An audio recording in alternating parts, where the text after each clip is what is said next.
দেখবেন আগেকার দিনে ঠাকুমারা ছোট ছোট নাতি নাতনিদের কাছে নিয়ে বলতে ভালো ভালো তোদের আজকে ভালো ভালো গল্প শোনাবো। ভালো ভালো হ্যাঁ, সুন্দরবনে রয়েবেন গল্প এবারে ও বাবা বাগান বলবো।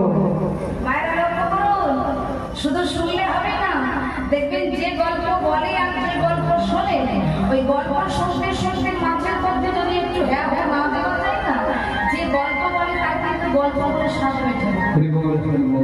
কি গো মায়েরা, এবার শুরু